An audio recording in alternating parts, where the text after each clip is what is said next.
Admiral Kate Morrison stood at the observation deck of the Council station, watching the massive alien ships drift past like metal mountains. Her uniform felt tight around her shoulders as she read the message on her tablet for the third time. The words still made her angry. New protection taxes will be applied to all human colonies, the message said. This is for your own safety in these dangerous times. Kate had been Earth's representative to the Galactic Council for 8 years. She knew what this really meant. The aliens wanted more money from humans, and they would take it whether Earth agreed or not. Behind her, the massive council chamber buzzed with activity. Hundreds of alien species moved around the circular room.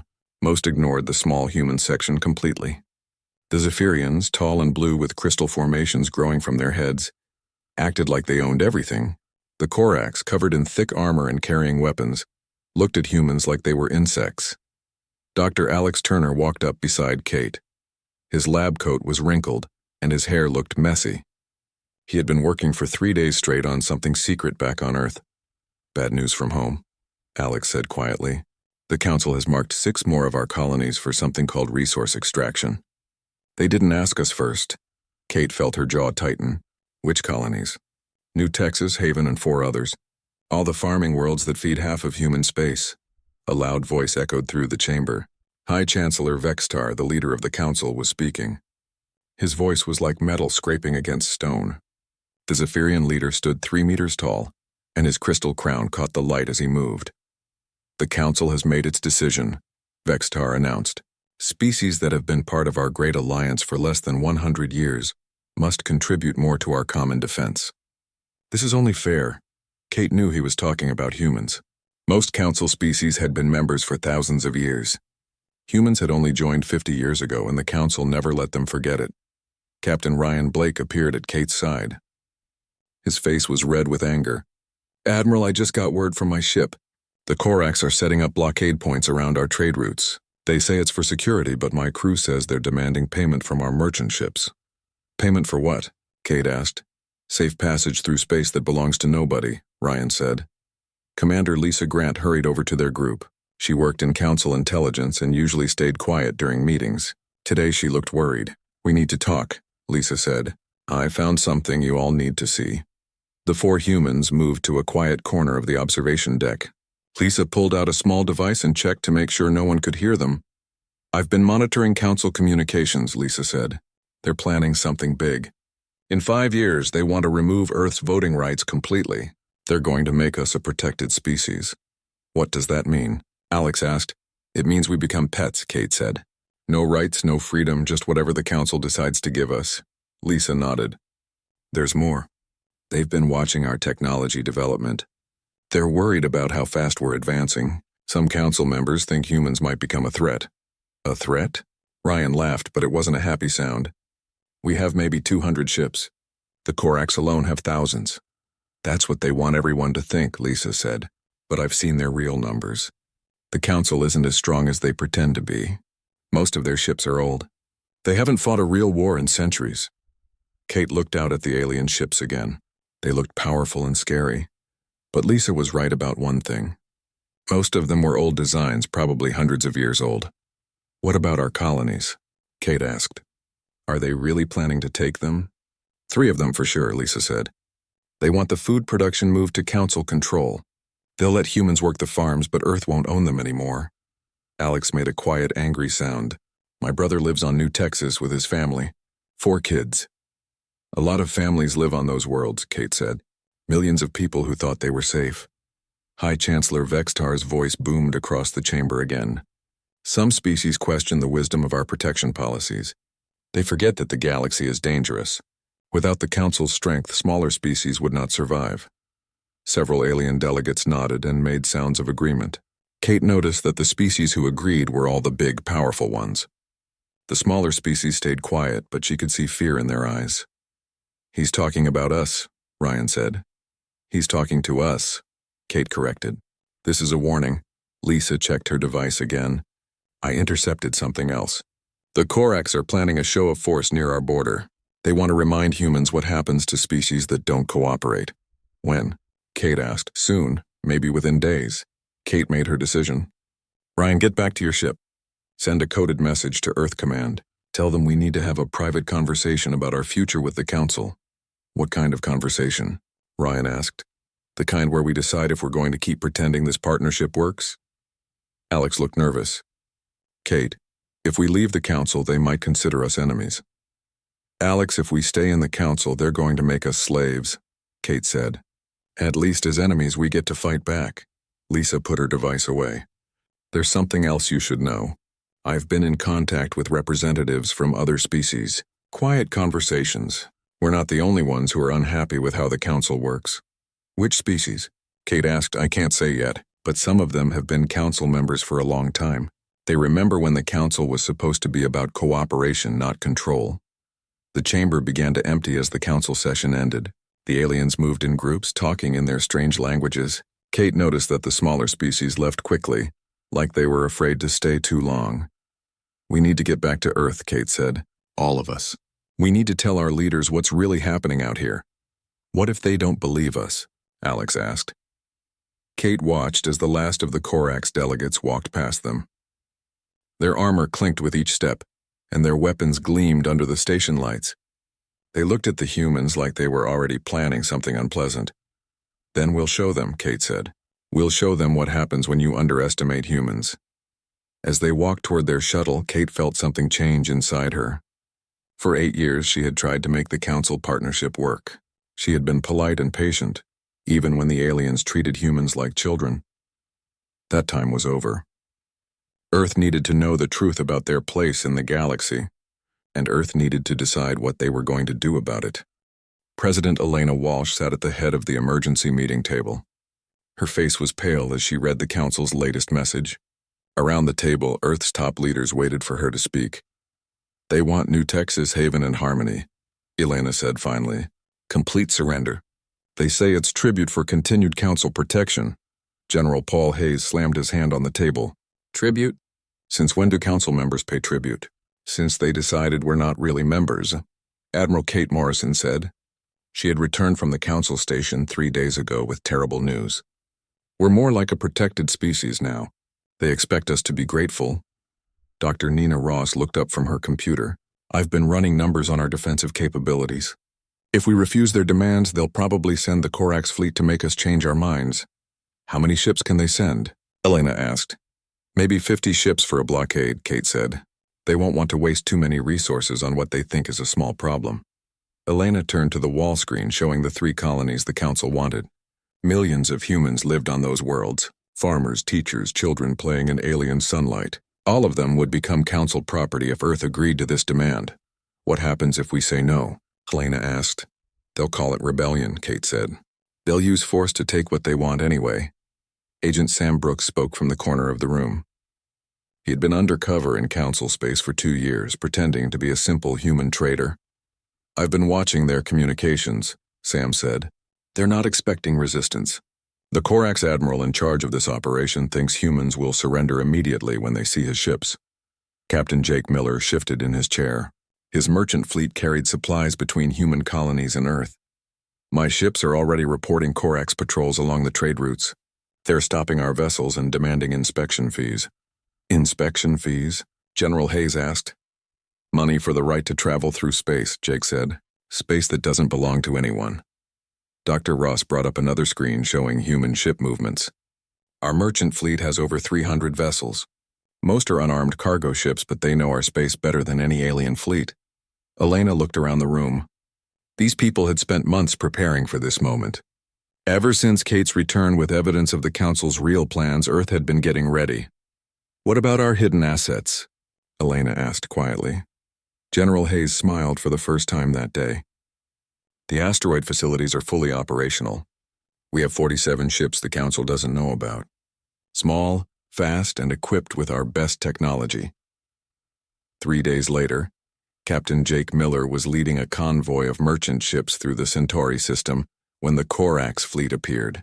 12 massive warships, each one the size of a city block, dropped out of faster-than-light travel around his small convoy. Human vessels? You will prepare to be boarded. The Corax admiral's voice crackled over the radio. New Council regulations require all human cargo to be inspected. Jake looked at his crew. His ship, the Trade Wind, carried farming equipment and medical supplies for the new Texas colony. Behind him, 6 other merchant ships waited for his decision. "This is Captain Miller of the Trade Wind," Jake said into his radio. "We're carrying humanitarian supplies to a human colony. We have all proper documentation." "Documentation is no longer sufficient," the Corax admiral replied. "Prepare for boarding or be fired upon." Jake knew what this really meant. The council was testing human reactions. If merchant ships submitted to boarding and searches, soon all human vessels would be stopped and robbed. "All ships, this is Miller," he broadcast to his convoy. "Scatter and run. Get word back to Earth about what happened here." The merchant ships broke formation and accelerated away from the Corax fleet. Most of them had faster engines than the alien warships. Most of them would escape.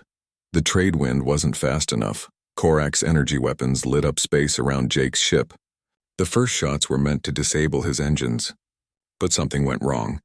Maybe the Corax gunner was nervous, or maybe their weapons were more powerful than they thought. The trade wind exploded. All 847 people on board died instantly. Families traveling to start new lives on New Texas. Engineers bringing equipment to build schools and hospitals. Children who would never see another sunrise. The other merchant ships broadcast everything they saw back to Earth. Within hours, every human in the galaxy knew what had happened to the trade wind. President Elena Walsh appeared on screens across human space that same day. Her eyes were red from crying, but her voice was steady and strong. "The Galactic Council has shown us what they really think of human lives," she said. "They demand tribute from our colonies. They stop our ships and steal our cargo. Now they have murdered 847 innocent people." Elena paused and looked directly into the camera. "Earth hereby withdraws from the Galactic Council. We will no longer pretend that partnership and slavery are the same thing. We will defend ourselves, our colonies, and our people. We will remember the trade wind, and we will make sure this never happens again." Within hours of Elena's announcement, Corax warships appeared around every human colony, not to attack but to show force. The message was clear: surrender or face the consequences. Admiral Kate Morrison stood in the command center of Earth's secret military base, built inside a hollowed asteroid in the belt. Around her, dozens of officers prepared for humanity's first real war in space. "Status report," Kate said. "All stealth ships are ready," reported Captain Mary Johnson. Her ship, the Shadowhawk, was invisible to most alien sensors. "We have 47 vessels equipped with our new weapons systems." "What about our allies?" Kate asked. Agent Sam Brooks appeared on the communication screen. He was still in council space, but now he worked openly for Earth's intelligence service. 17 species have sent private messages of support," Sam said. "They're afraid to act openly, but they're sharing intelligence about council fleet movements." Colonel Ben Parker, leader of Earth's Special Forces, pointed to a star map showing Corax positions. "They have blockade fleets around our 3 biggest colonies," Ben said.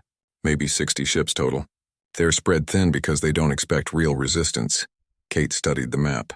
The Corax fleet was powerful, but they had made mistakes. They thought this would be easy. They thought humans would be too scared to fight back.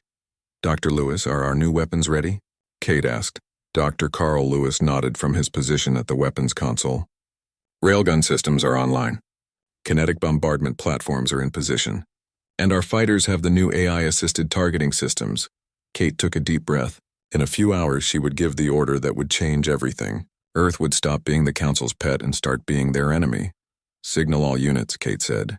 "Operation Freedom begins in 6 hours. Make sure everyone understands what we're fighting for." She looked at the picture of the trade wind on her command screen. 847 faces looked back at her. Families who had trusted the Council to keep them safe. "For the trade wind," Kate said quietly. "For the trade wind," her officers replied. The war for human independence was about to begin. Captain Mary Johnson watched the Corax fleet through her ship's sensors. 12 massive warships floated around New Texas colony like metal sharks circling wounded prey. The aliens had no idea that 3 human stealth ships were already among them. "Shadowhawk to base," Mary whispered into her radio. "We're in position. Corax ships are exactly where intelligence said they would be." Admiral Kate Morrison's voice crackled back from the asteroid base. "Confirmed, Shadowhawk. Begin Operation Freedom on your signal." Mary looked at her crew. These were volunteers, all of them. People who had lost friends or family when the trade wind was destroyed. People who were tired of being afraid. All ships, this is Shadowhawk. Mary broadcast to the other stealth vessels. Target the command ship first. Let's show them what humans can do. The Shadowhawk fired first. Her railgun sent a solid metal projectile at incredible speed toward the largest Korak ship. The projectile was small, but it hit with the force of a nuclear weapon. The Korak's command ship exploded. Before the aliens could react, the other human ships opened fire. New technology met old ships, and the old ships lost. In 30 seconds, 4 Korak's warships were destroyed or badly damaged. What just happened? The surviving Korak's admiral screamed over the radio. Where did those weapons come from? This is Captain Johnson of the Earth Defense Force. Mary replied calmly. You are illegally blockading a human colony. Leave now or be destroyed. Impossible, the Korak's admiral said. Humans don't have ships like this. Humans don't have weapons like this. Another Korak's ship exploded as the silent arrow scored a direct hit on its engine section. We do now, Mary said. Meanwhile, hundreds of light years away, Colonel Ben Parker and his Special Forces team were breaking into a council communication hub on the planet Nexus Prime. The facility looked like a crystal tower reaching toward the alien sky. Security systems are down, reported Sergeant Tony Bell as he worked on the door controls. Their computer defenses are pretty good, but they were designed to stop other aliens, not humans. Ben nodded. Human computer technology had advanced rapidly in recent years. Earth scientists had found ways to make computers think faster and work better than anything the Council used. How long do we have? Ben asked. Maybe 20 minutes before they notice we're here, Tony said. The team moved through the communication hub like ghosts. Their stealth suits made them nearly invisible, and their weapons could cut through alien armor like paper. The Council had grown soft during centuries of peace. They had forgotten how to fight. Ben reached the main computer core and plugged in his data collector. Immediately, thousands of files began downloading. Secret Council communications, surveillance reports on member species, and military plans. This is incredible, Ben said as he read some of the files. They've been spying on everyone. Not just humans, but dozens of other species. What kind of spying? Tony asked while watching for guards. Everything. Economic data, military capabilities, private communications between governments. Ben shook his head. They know which species are unhappy with Council rule. They know which ones might rebel. Are we the only ones they're worried about? Not even close, Ben said. Look at this list. The Theta Republic, the Helix Commonwealth, the Spiral Federation. All of them have complaints about Council policies. Tony checked his watch. 15 minutes, Colonel. Ben downloaded everything he could find. This information would change how Earth understood galactic politics. The Council wasn't a peaceful alliance of equals. It was a surveillance state run by the strongest species. Got it, Ben said as the download finished. Let's go. The team left the communication hub as quietly as they had entered. By the time Council security discovered the break-in, the humans were already off-planet. Back in human space, the battle for New Texas was ending. Of 12 Korak ships, only 3 remained functional. The others were destroyed or drifting helplessly in space. Korak's fleet, this is Admiral Morrison. Kate's voice came over the radio from her command ship. You have 30 minutes to leave human territory. After that, we will consider you hostile invaders. The surviving Korak's admiral was named Threk. He had fought in border skirmishes for decades, but he had never seen weapons like the ones humans were using. This is Admiral Threk, he replied. I demand to know where you got these ships.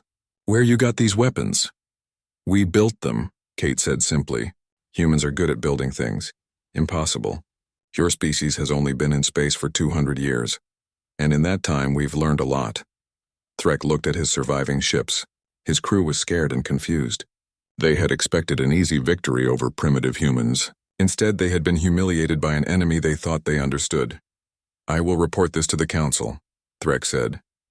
You do that, Kate replied. Tell them that humans are not slaves.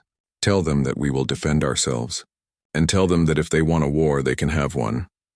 Dr. Carl Lewis was monitoring the battle from his laboratory on Earth. His new weapons had worked perfectly. Railguns that could punch through any armor. Stealth systems that made human ships invisible. AI computers that could think faster than any alien pilot. Impressive results, Dr. Nina Ross said as she looked at the battle data. Our ships performed better than expected. The railguns are incredible, Carl said. Clean, precise, and devastating. No energy signatures for their sensors to detect. What about our kinetic bombardment platforms? Nina asked. Carl smiled. Still secret. The Council thinks those are mining stations. They have no idea we can drop rocks on them from orbit. Major Tom Richards was piloting one of Earth's new fighter ships near the edge of human space. His squadron had been watching for Council reaction to the New Texas battle. This is Gold Leader, Tom reported to base. I'm seeing a lot of alien ship movement out here. Looks like they're calling in reinforcements. How many ships? Kate asked from her command center. Hard to tell exactly, but it's a lot. Maybe 50 ships heading toward our space, Kate nodded.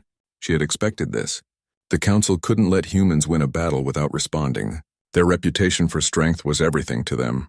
All units, this is Morrison, Kate broadcast to the human fleet. Phase 2 begins now. Let's show them what else we've been building. Across human space, hidden facilities began revealing themselves. Asteroid bases, secret shipyards, and weapon platforms that had been disguised as civilian structures. Earth had been preparing for this war for months. The Shadowhawk and her sister ships moved toward the next target, a Corax supply depot that fed their fleets. Captain Mary Johnson felt confident as she watched the alien facility grow larger on her screens. Remember, Mary told her crew, we're not just fighting for Earth. We're fighting for every species that's tired of being controlled by bullies. She was right. As news of the human victory at New Texas spread across the galaxy, other species began to pay attention. Secret messages started flowing between worlds. Quiet conversations began in hidden places. The Galactic Council had ruled through fear and strength for centuries. But strength could be beaten by better strength, and fear could be overcome by hope. Humans had just proven that the Council wasn't invincible. Now other species were starting to wonder if they might not be either. The revolution was spreading. High Chancellor Vextar stood before the emergency council session, his crystal crown flickering with angry light. The massive chamber buzzed with nervous conversations in dozens of alien languages. Order, Vextar shouted, his voice echoing off the crystal walls. We will have order! The alien delegates slowly quieted down, but Vextar could see the fear in their eyes. News of the human victory at New Texas had spread across the galaxy in just 3 days. 12 Corax warships destroyed by 3 small human vessels. It should have been impossible. Admiral Threck stepped forward, his armor dented and scorched from the battle. Chancellor, I must report that human military capabilities have been severely underestimated. Explain, Vextar demanded. Their ships use stealth technology we cannot detect. Their weapons strike without warning and penetrate our best armor. Their tactics are unlike anything in our military databases. Delegate Zorkin of the Spiral Federation spoke up. How is this possible? Humans have been council members for only 50 years. They were barely spacefaring when we found them. Perhaps that is the problem, said Ambassador Yelnas of the Theta Republic. Her voice was quiet, but every delegate could hear her clearly. We assumed they would develop like we did, slowly, carefully, following established patterns. Vextar's crystal crown flashed brighter. Are you suggesting that our intelligence was wrong? I'm suggesting that humans don't think like we do, Yelnas replied. They innovate faster than we thought possible. Meanwhile, in human space, Fleet Admiral Steve Clark was preparing for the Corax Federation's response. Intelligence reports showed over 200 enemy ships gathering at the edge of Council territory. They're not taking any chances this time, Admiral Kate Morrison said as she studied the tactical display. 200 ships is their entire border fleet. Good, Steve said. Let them come all at once. We'll show the galaxy what happens when bullies pick on the wrong species. Dr. Amy White was working in her laboratory on Luna, but her mind was on the secret communications Earth had been receiving. 17 different species had contacted them privately, asking questions about human technology and independence movements. The Helix Commonwealth wants to know if we would share our stealth technology, Amy reported to the Defense Council meeting.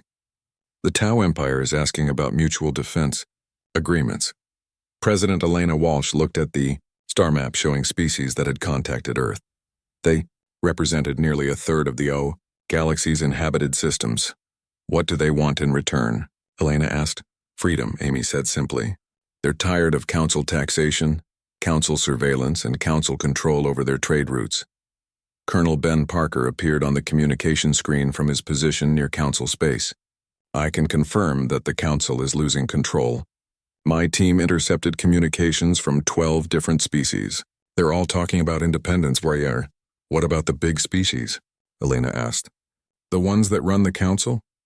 The Zephyrians are worried, Ben said. They're seeing the same intelligence we are. The Korax are angry and want to crush us immediately. The other major species are split between fear and anger. Captain Tony Bell was leading a small fleet of human ships through the asteroid fields of the Centauri system. His mission was to establish contact with the Free Miners Union, a group of independent asteroid miners who had been fighting Council taxation for years.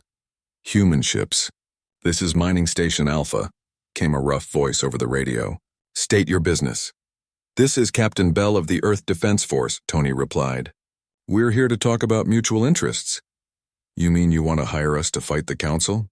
We mean we want to help each other stay free. There was a long pause. Then the mining station's docking bay opened. Come aboard, humans. Let's talk. The meeting lasted 6 hours. By the end, the Free Miners Union had agreed to provide asteroid bases for human ships and intelligence about Council fleet movements. In return, Earth would provide advanced weapons and protection from Council retaliation. Ambassador Rachel Davis was on her way to meet with the Helix Commonwealth delegation on the neutral world of Haven Point. Her ship, the diplomatic vessel Peacemaker, carried proposals for a new kind of galactic alliance. Remember, she told her diplomatic team, we're not trying to replace the Council with human control. We're trying to build something better, something based on equality and mutual respect. The meeting with the Helix Commonwealth went better than expected. Within hours, they had signed a preliminary mutual defense agreement. Any attack on human or Helix worlds would be considered an attack on both species. But the real surprise came when the Theta Republic delegation arrived unexpectedly. We've been monitoring Council communications, Ambassador Yelnats explained. They're planning to make an example of humans and anyone who supports you. The Korax fleet isn't just targeting Earth, they're targeting us too. Rachel felt her heart skip a beat. How many ships are they sending to your space? 50 ships to blockade our major trade worlds, Yelnats said. They want to show the galaxy what happens to species that question Council authority. Then we fight together, Rachel said without hesitation. Within days, the Free Species Alliance was born. Earth, the Helix Commonwealth, and the Theta Republic signed the first truly democratic alliance treaty in galactic history. Equal voices, shared defense, and no species in control of the others. The Korax Federation's response was swift and brutal. Admiral Gektar led 200 warships toward human space, while 50 more ships moved to blockade Theta Republic worlds. This will end the human rebellion, Gektar announced to his fleet. When we are finished, no species will dare question Council authority again. The Korax admiral had no idea that human observers had been watching his fleet for days. Captain Mary Johnson's stealth ships had been following the alien armada, reporting their position and movements back to Earth Command. 200 ships confirmed, Mary reported. They're using standard formation patterns. No scouts, no advance guards. They think this will be easy. Fleet Admiral Steve Clark smiled as he read Mary's report. The Korax were making the same mistake they had made at New Texas. They were underestimating their enemy. All units, this is Admiral Clark, he broadcast to the human fleet. Remember, we're not just fighting for Earth anymore. 17 species are watching this battle. Show them that freedom can defeat tyranny. The battle began when the Korax fleet entered the outer edge of the Sol system. They expected to find a few human ships defending Earth. Instead, they found themselves surrounded by the largest space battle in galactic history. Human ships appeared from everywhere.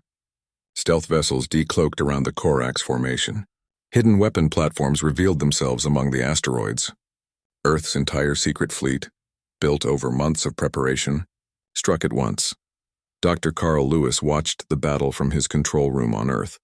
His kinetic bombardment platforms, disguised as mining stations, dropped tungsten rods on the Korax fleet from above. Each rod hit with the force of a nuclear weapon, but left no radiation. Target the big ships first, Carl ordered his weapons crews. Take out their command vessels. The Korax fleet had never experienced anything like this battle. Their ships were powerful, but they were old and slow. Human ships moved like fighters, striking fast and disappearing before the aliens could return fire. Admiral Gektar watched in horror as his mighty Fleet was torn apart by an enemy he had thought was weak and primitive. "How many ships do they have?" he demanded of his tactical officer. "Unknown, Admiral. Our sensors can't track them all. They appear and disappear like ghosts." "Impossible. Admiral, we've lost 60 ships in 30 minutes. Our formation is collapsing." Gektar made a desperate decision. "All ships retreat to Council space immediately." But it was too late. Human ships were everywhere, picking off retreating Corax vessels like hunters chasing wounded animals. Of 200 Corax ships, only 73 escaped the Sol system. The news of the Corax defeat spread across the galaxy faster than light itself. In the council chambers, delegates watched recordings of the battle in stunned silence. The mighty Corax Federation, terror of the galaxy for centuries, had been humiliated by humans. High Chancellor Vextar stood alone at his podium as delegates began leaving the chamber. Some were returning to their home worlds to discuss independence. Others were already sending secret messages to Earth. The Galactic Council was falling apart, and everyone knew it. Agent Sam Brooks, still operating in Council space, watched as alien governments began recalling their representatives. The age of Council control was ending, and a new chapter in galactic history was beginning. "Earth Command, this is Agent Brooks," he reported. "You need to prepare for a lot of new friends. Half the galaxy wants to join your alliance." 1 year after the Great Battle at Sol, President Elena Walsh stood before the largest gathering of species in galactic history. The new Democratic Assembly, hall on the neutral world of New Hope, buzzed with hundreds of different languages as delegates from 87 worlds prepared to vote on the Galactic Democratic Union Charter. "Today, we choose between the old way and a new way," Elena said, her voice carried to every corner of the massive hall. "Between rule by fear and cooperation through respect." In the front rows, Ambassador Rachel Davis sat with delegates from the original Free Species Alliance. The Helix Commonwealth, Theta Republic, and 43 other worlds had joined Earth in creating something the galaxy had never seen before: a truly democratic government. Grand Admiral Kate Morrison watched from the observation deck, her uniform now bearing the insignia of the Allied Defense Forces. The military organization that had started as Earth's secret fleet now protected dozens of worlds from the scattered remains of Council loyalists. "Hard to believe it's only been a year," said Dr. Helen Carter, the chief architect of the new Galactic Constitution. "Sometimes I think we're moving too fast." "Sometimes slow change isn't enough," Kate replied. "Sometimes you have to break things completely before you can build them better." The vote was not even close. 79 worlds voted to join the Galactic Democratic Union. Only 8 voted against it, and most of those were former Council core worlds, still hoping for a return to the old system. High Chancellor Vextar was not present for the vote. He was in prison on the world of Justice Prime, awaiting trial for crimes against sapient species. The evidence that Colonel Ben Parker's team had stolen from Council computers had revealed decades of illegal surveillance, economic manipulation, and military threats against peaceful species. The Corax Federation had officially dissolved 6 months earlier. 7 new republics had formed from its territories, and 6 of them had applied for membership in the Democratic Union. The Corax people, freed from their military dictatorship, were learning to govern themselves for the first time in centuries. Director Mike Foster was working around the clock to coordinate the Galactic Reconstruction Council. His job was to help former Council worlds transition to democratic government and rebuild their economies without Council control. The Spiral Federation just completed their first free elections in 800 years. Mike reported to the Assembly. Voter turnout was 93%. "What about the economic integration?" asked Delegate Chen of the reformed Corax Second Republic. "Trade barriers are falling faster than we expected," Mike said. "Without Council taxation and regulations, commerce between worlds has increased by 400%. Captain Tony Bell was commanding the patrol ship Unity as it approached the border of former Zephyrian space. His mixed crew of humans, Helix, Theta, and other species worked together with an efficiency that would have amazed the old Council. "Captain, we're receiving a transmission from the Zephyrian delegation," reported Lieutenant Commander Yara, a Helix Commonwealth officer. "Put them through," Tony said. The face that appeared on the screen was familiar. Chancellor Zefek had once been Vextar's chief advisor. Now he led the reformed Zephyrian government. Captain Bell, I'm authorized to formally request membership in the Galactic Democratic Union, Zefek said. We have completed our constitutional reforms and held our first democratic elections. Tony smiled. The Zephyrians joining the Union would be the final proof that the old order was truly dead. Welcome to the family, Chancellor, Tony said. Dr. Amy White was in her new laboratory on New Hope, working with a team of scientists from 12 different species. Their current project was the Galactic Early Warning System, designed to prevent any single species from ever again threatening galactic peace.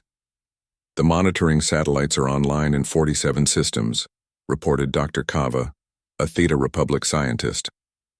Any unusual military buildup will be detected immediately. What about the rapid response fleets? Amy asked. Stationed in neutral space and ready to deploy within hours, said Engineer Tren of the Spiral Federation. The Never Again Protocol is fully operational. The Never Again Protocol was humanity's gift to galactic peace. Any species that began building a military force large enough to threaten others would face immediate intervention by the Combined Democratic Union.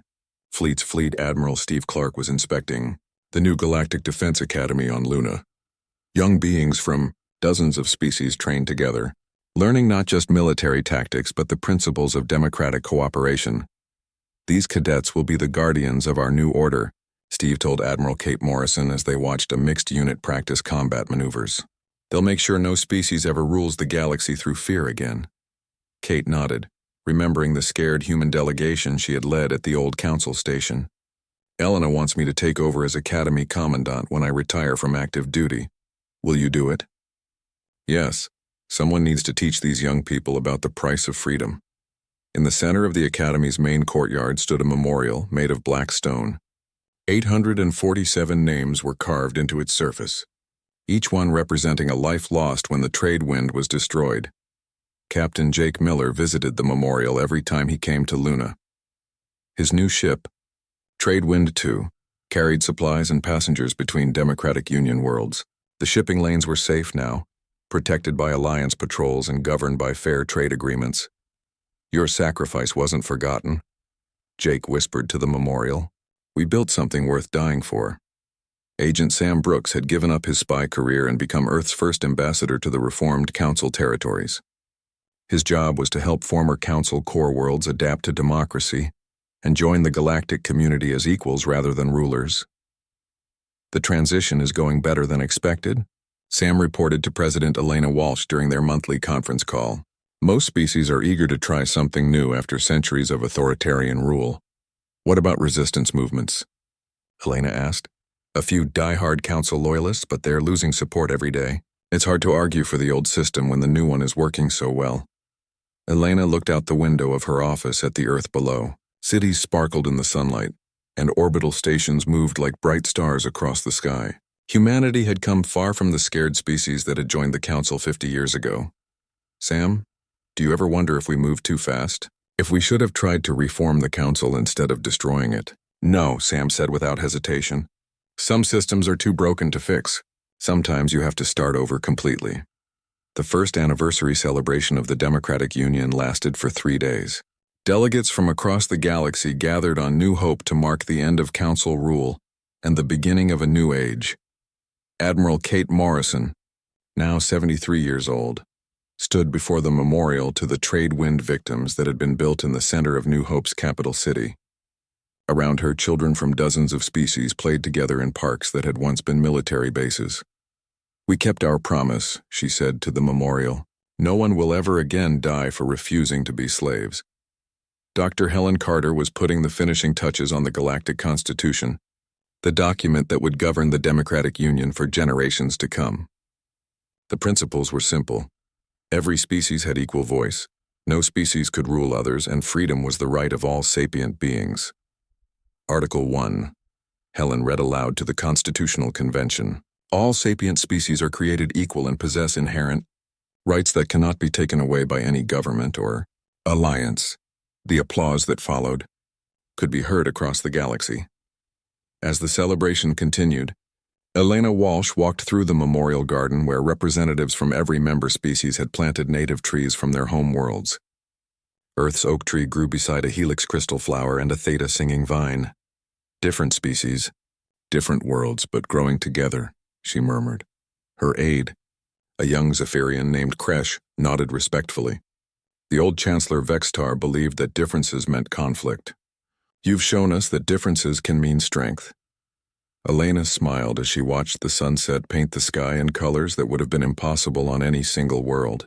The galaxy was bigger now, more diverse, more free than it had ever been under Council rule. Humanity had struck back against tyranny and won, but their greatest victory wasn't military. It was showing the galaxy that democracy, cooperation, and respect for all species could work. The age of the Council was over. The age of freedom had begun, and in the memorial garden under alien stars, the trees from 100 worlds grew together toward the light.